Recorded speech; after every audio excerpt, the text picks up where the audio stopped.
Salam saudaraku yang Tuhan kasih.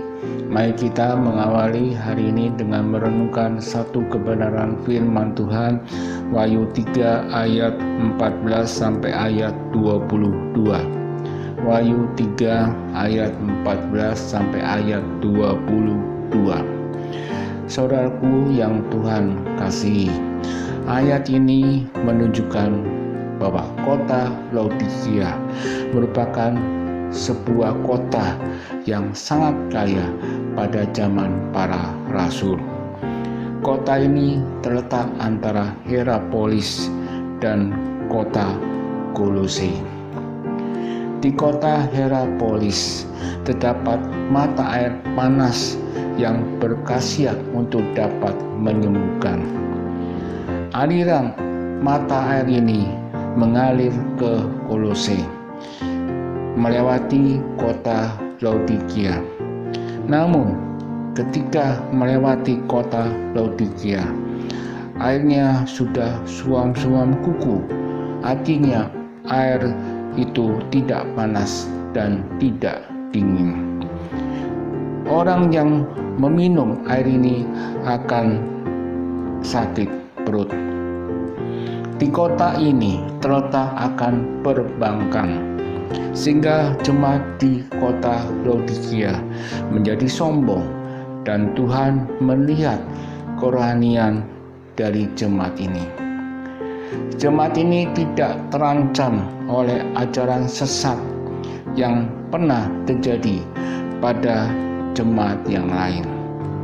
Bahkan mereka sangat diberkati secara finansial. Namun keadaan seperti ini membuat ibadah mereka hanya sebuah rutinitas, yang berarti tidak ada kesungguhan dari diri mereka kepada Allah ketika mereka beribadah. Tuhan muak dengan keadaan situasi seperti ini. Saudaraku yang Tuhan kasih, apa yang ingin Allah sampaikan melalui kisah ini? Tuhan memberikan 3 perintah bagi jemaat. Yang pertama di ayat 18a. Di sini Tuhan menghendaki agar mereka memperkaya diri. Ayat yang dimaksudkan dalam ayat 18 berhubungan dengan Injil Matius 6 ayat 33. Carilah dahulu kerajaan Allah dan kebenarannya, maka semuanya itu akan ditambahkan kepadamu. Pesan apakah yang terkandung di dalam kedua ayat ini?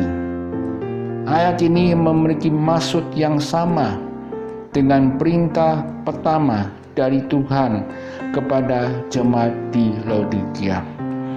Kedua poin ini menekankan pengenalan akan Allah melalui firman-Nya. Yang kedua di ayat 18b. Di sini Tuhan memberikan sebuah perintah kepada jemaat Laodikia untuk berjalan dalam kebenaran dan senantiasa hidup kudus. Firman Tuhan memberikan sebuah pelajaran bagi kita. Kita sebagai tubuh Kristus seharusnya kita hidup kudus. Hidup kudus adalah hal yang penting di dalam kehidupan kita. Ketika kita hidup kudus, kita menyatakan bahwa diri kita adalah milik Allah. Yang ketiga di ayat 18c.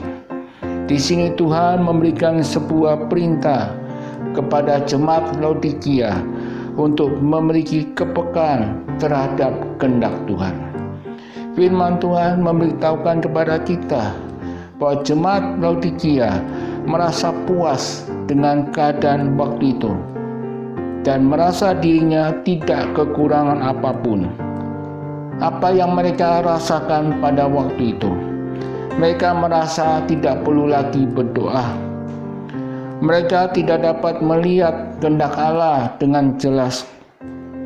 Ketika kita memiliki kepekaan terhadap kehendak Tuhan, maka kita akan diterangi oleh Roh Kudus, sehingga kita tidak lagi hidup dalam kegelapan. Kita akan mentaati segala perintah dari Tuhan. Saudaraku yang Tuhan kasih, apa yang harus kita lakukan dalam menjalankan ketiga perintah ini? Perintah ini dapat kita laksanakan jikalau kita mempunyai hubungan intim dengan Allah. Hubungan inilah yang diinginkan oleh Tuhan Yesus dari kita.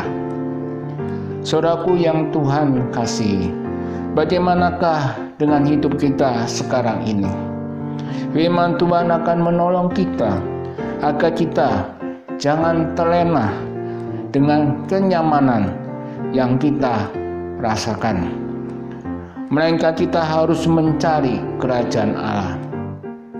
Yang kedua, hiduplah dalam kekudusan. Dan yang ketiga, lebih peka terhadap kehendak Allah, yaitu dengan cara bergaul intim dengan Allah. Kiranya Roh Kudus akan memberkati kita. Amin.